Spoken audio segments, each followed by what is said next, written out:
Hello and welcome back to the Premier Injuries channel. And, I usually introduce you as an injury expert, Ben, but today we're talking to Psychic Ben.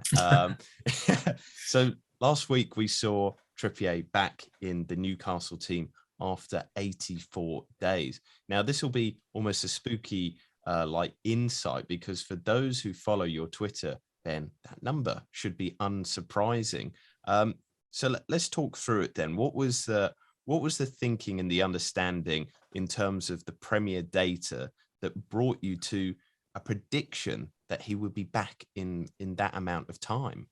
Yeah, so obviously one of the first questions we get asked when there's a high-profile injury, when will that player return? Now, we can never give a definitive answer. These are always ballpark, in and around the average, the estimate. No player responds, to treatment in the same way as another person. No two injuries are identical. Indeed, even with, a fractured metatarsal, the fifth metatarsal, as it was with Kieran Trippier, it depends on the location, depends on the treatment, the fixation, how the treatment's done, if there's any setbacks. So, what we're looking to do is we're aggregating a lot of data. We've been collecting this since pre-2010. And we draw conclusions from that data. Now, obviously, it was a big blow for Newcastle fans when we heard about that setback. And one of the first questions asked, when is he likely to return? And just looking at all of our data on metatarsal fractures in that fifth metatarsal, we were able to sort of give a little bit of an insight and an understanding. And the first figure that we come up with was around about 80 days for a return to play. And so with this, we got even closer with it. And the thing was, somebody called Mitch tweeted you in, and so you went with the IQR. So we've got lots of little different statistical ways that we can get to certain kind of predictions, or not even just predictions. I think maybe that's the wrong word, but kind of analyses and giving an indication of likely return to play time. I mean, what is this slightly different IQR one? Yeah, so this interquartile range, basically what you're looking at is you're focusing on that middle 50%.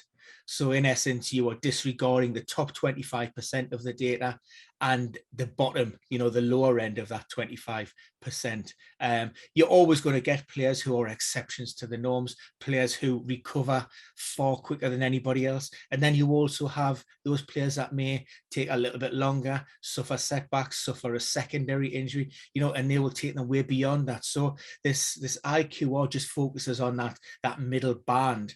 And when we've done that, we actually came up with a return to play date of 84 days. And, we put that out there, responded to that, and ultimately totally forgot about, what we had put out. The 80 days was the one that stuck in my head. Totally forgot about the 84 days until somebody, flagged it up after Kieran Trippier's return.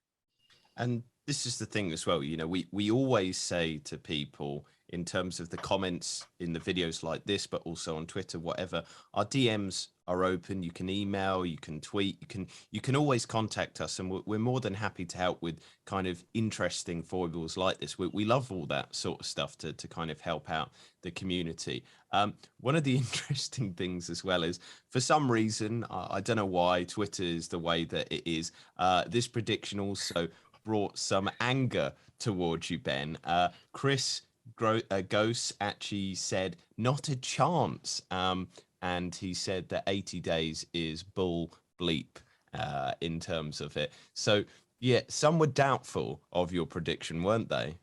Yeah, I mean, that is just a screenshot of a single tweet. I think I actually went on to block him because this thread went on for a while. He was so insistent that I was wrong, that I was full of this, full of that. We didn't know what he's talking about. He had suffered 3 metatarsal fractures. None of them had ever come anywhere close to that. So we didn't know what we're talking about. And Kieran Trippier would be back around about the end of March, beginning of April. Everything that we do and put out there is based on the numbers. I don't profess to be a doctor. I don't pretend to have, to have that kind of insight and knowledge to be able to give any kind of definitive timeline. In fact, no medical practitioner or clinician would.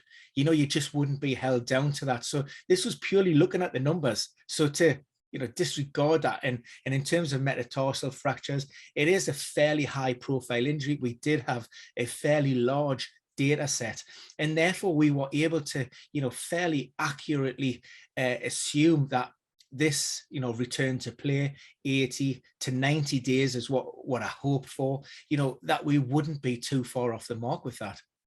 Yeah, and once again, this is the sort of work that we do, that we will be doing through the summer. So again, if people have requests, because we'll be working on some fun content for people to enjoy and engage with. And so if there's any things that you want us to kind of shape for you, please do let us know. And that is the reason why you have to stay subscribed to the channel. But I guess that is just kind of a little insight into what we do, how we can almost be psychics, as I've called you, Ben, now, almost jokingly, but we can do fairly good predictions, or at least insights into what is the likely outcome. As you said there, that kind of average return to play for a lot of these players. There'll always be, people that come back quicker or slower because they're human, they're all individuals. But at the end of the day, that is the stuff that we're working with. We're just working with data. But for now, just enjoy the rest of your week. Hopefully your game week is going well in terms of Premier League, and we will see you again very, very soon.